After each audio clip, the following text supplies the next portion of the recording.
So I'm making this to show you what I'm up to today, because today has been a really interesting day with lots of research and lots of emotions actually. And first I wanted to show you my creation of the equinox, spring equinox, full moon astrology chart, because we can all make them and I'm learning how to do it. And as you can see, there are mistakes because I've had to scrub out a line. And yeah, so I'll put a link to Lalita Karoli's video for the full moon chart, because this is an amazing way of connecting to what the energy is. Basically, if you feel things, even if it's just if you're focusing more on cognitive, but even like it's all interesting, the feelings or the literal astronomical placements of planets and stars. When you link it to mythology and stories, which is what we're kind of made of really, our history, who we are, our stories, our experiences, then you can really start to see a pattern, and you can see what the spirit is demonstrating to you in this time. So you're already feeling it generally. What the astrology does is it brings it increasingly to consciousness and supports what you're going through. So this is an amazing way of connecting to the moment and coming into your present interaction with your environment. And it's also great to do your transits. So after I've made this video, I'm going to do my transits, which is my own planets, and see how it's connecting to the planets that were there when I was born, which is part of what makes me me. So, and I have been watching a video this afternoon, and it's by a guy called Mark, is it Mark? Max Egan, I think it's Max Egan. And he does a series of videos, and I've just come across him today, and he's part of a collection of people who I've been connecting through their videos with about ancient history, reality, conspiracy theories you might call them. And the more and more I've been watching it, the more and more I'm feeling compelled to share as a platform to share how I feel post watching it, to contribute to the conversation and to hopefully inspire others to share and to consider.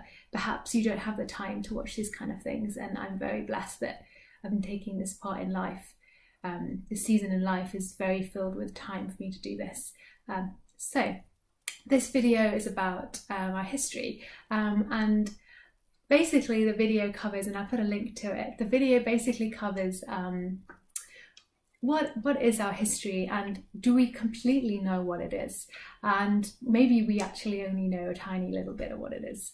And do we always get fed the true stories through our education system? And my feeling about when I come through these theories is I don't want to develop a really pessimistic, like, oh, the world is against me, blah de blah kind of mentality. And I'm aware of that, so I trust that that's not the deception that I fall into. It's, I recently made a video about how the universe is love and play, and if you haven't seen it, then go and check it out. It's quite short on my channel, and it's just really positive energy about how it's all available to us, and we're so abundantly rich at our fingertips.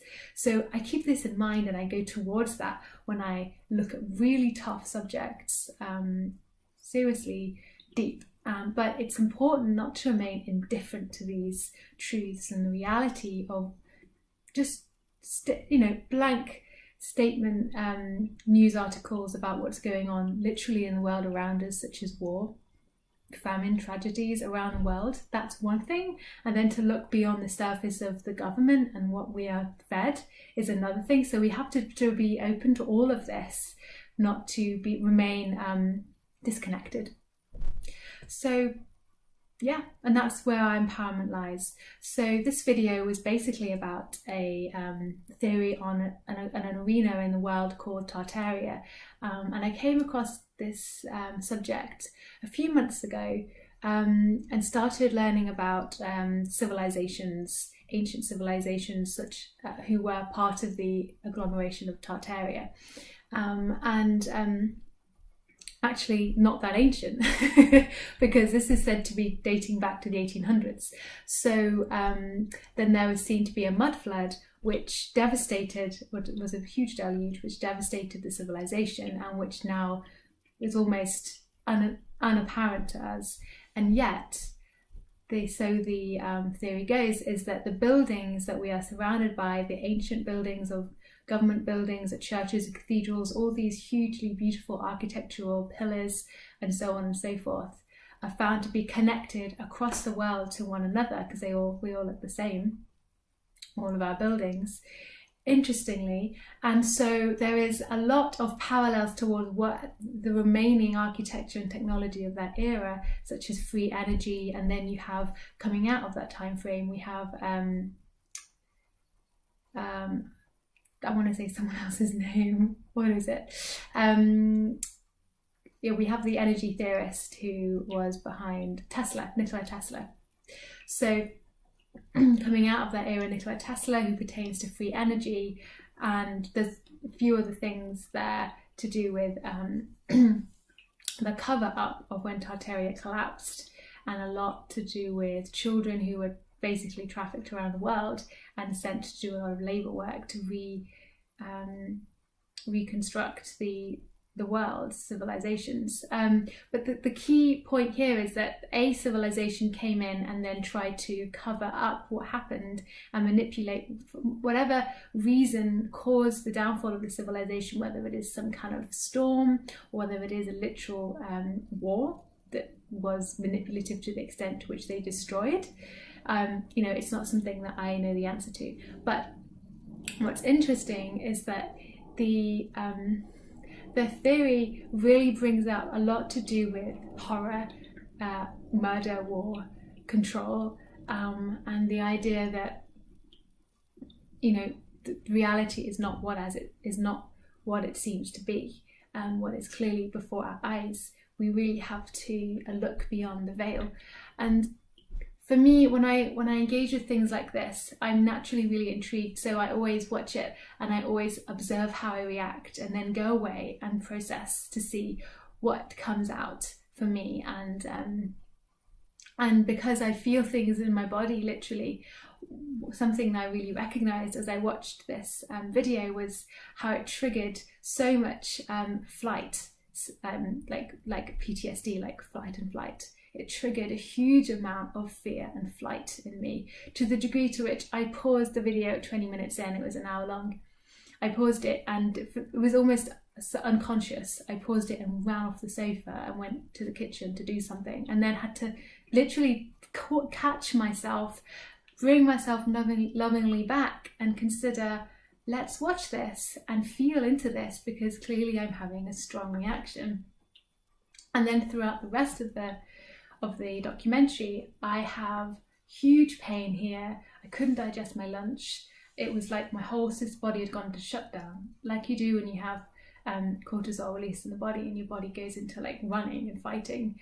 My body was going into an extreme form of stress from watching what I was watching, and it wasn't it was something deeper than that. At this point, the theorist goes on to just speak about current affairs, a little bit less about the history, but I'm still feeling this release of emotion and this trigger in me. And I stop at the end of the video and I immediately go out for a walk in nature, just to put my feet on the ground, naked feet on the ground, and to meditate in nature, with nature, to release the emotion. And it was, I felt so much fear. I felt like crying.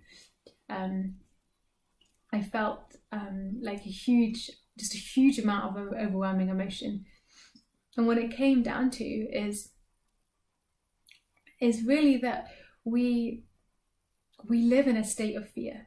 So the overall point that this man was making through his video is that we are being kept in sort of a prison of fear, so that we basically can't create a better alternative to the systems of politics around us. And there is a hope and a light for us, but it's really, first we have to come into consciousness of the state that we're in, and the fear-based mentality that we live on. And as long as we stay in that fear of survival, then we will not be able to develop. So the fear of survival in our society today looks pretty much like, I must earn money to survive. Now we kind of say that and think, well, no, we don't. We know we're okay. But if you look at your bills, you'll see that, for me at least, half of our salary, almost half of our salary, goes towards paying our rent, our combined salary. A quarter of that goes towards food bills. Another quarter of that goes towards commuting into London, which I don't do. And another of that, some of that goes towards paying for petrol costs and travel costs elsewhere, and then the rest is leisure. So interestingly, we don't actually have a lot of control over our finances, because all of it goes to literal survival things. Now, I don't believe that's the way. So when I go to Sainsbury's to buy our food, I buy them from various places, sometimes local plant nurseries, but sometimes Sainsbury's is the most efficient. And I recently walked to Sainsbury's a few weeks ago, and on my walk, I felt so emotionally overwhelmed that I was reliant on a big corporation for food, and it felt really horrifically sad to me that most of our society rely on these big corporations for food, and we have no idea how to go out and to garden and to work the land. Now, there's something wrong with that, because we live in a really fertile country, and if you compare it to somewhere in an African nation where there is a famine and the land is not fertile, then there's something wrong if we go around thinking we don't have enough food because we can't afford food in Sainsbury's or Tesco, when actually we have a fertile land which we could farm ourselves and which we could tend to. So our problem is that we don't know how to do that, and a solution to that is to learn how to do it. So me, for example, we have an option of joining a local farming, well, it's not farming, it's like vegetable growing group, where we receive from the land and put into the land with our hard work. But we also have allotments nearby which we could acquire. So there's loads of options which we're readily looking into, because we intend to learn how to do it. And it's fulfilling as well. It's really interesting to be involved in nature in this way and to eat the food of the fruits of our hands. But it's really important for us to connect to that, because if you have to think about it from the degree to which are you being controlled and manipulated. Now in the UK, we're so PC that we will never suggest that or consider that's a reality, because we think we have a wonderful democratic system. We think we have a wonderful healthcare system and a capacity to voice all that we need. So it's really hard to come and speak about these things, because there's so many people that are loyal defenders of our system. And it's true, it's not an authoritarian system, but we can't compare it to the worst thing. We have to compare it to the best thing. And for me, we need to make a lot of developments. And we cannot rely on corporate food from huge companies that ship it in from around the world. We just cannot do that, because it's not stable. And even from the state of just an environmental collapse, that's not stable. If you're not going to look at it from like a governmental control perspective, then you have to look at it from other perspectives, because it just is unstable to rely 100% for staple foods. And I'm talking like your literal everyday staple foods come from a shipped in resource. It's not even natural, even from that standpoint. So another point would be, why are we spending so much on our rent? Why do we have to pay £1,000 or so, £2,000, £3,000 towards rent? When that should be our basic security. Like, it's crazy that we are born into a country, but yet we have no inheritance of that country. Even if you're British as ancestry or French ancestry or whatever ancestry or country you're born into, or it's crazy that you have to go and buy that land or rent. Even rent is like the most extreme weird form, because you're not even owning it at that point. So it's it's like wasted money. And so you're continuously on this treadmill of, I need to survive, I need to make money for the rent. And what good is that? What good is that? Because you're not able to start at square one and start to grow something else. And then there's transport. Like, why can't we not make that free? If we want to live in a collective society where we share together, then it's crazy that we don't make these things free, especially when you're in the UK or even around London, where it's almost the capital of the financial world. You can definitely afford to make it free. Yes. So, we have great political systems. So we like to say, we shouldn't speak against it. We should be thankful for the healthcare system. Oh, and yes, we should be thankful for the degree to which we do have an easy access to many things.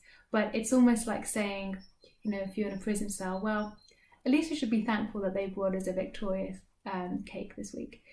It's like, well, great, they brought you the cake, but you're still in the prison cell, and it's not ideal. Our system is not ideal, and it's scary to consider that, and it's easy to remain indifferent to that.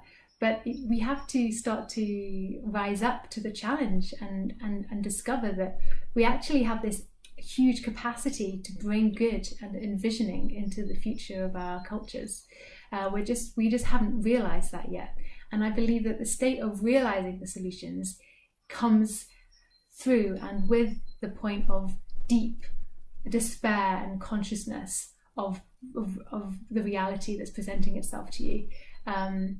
So I'd like to end this with the positive spark that you are, and do not be afraid to look into alternative theories and to really research and to open your mind, and through that develop your connection to your guidance, so your divine guidance, whether it be in God, whether it be through angels. How you describe that connection is down to you, but it's really important that you work through these topics and trust that you're being guided, and develop your own self-creative and self-reliant life, and a connection to community that you can really rely on, really trust, that's relational and not distant and shrouded in some governmental building, but is real to you, and you can create your own collective society. And I think that's really where we need to go. So giving this to you as an opportunity of sharing my heart today and blessing you with abundance and joy. Bye.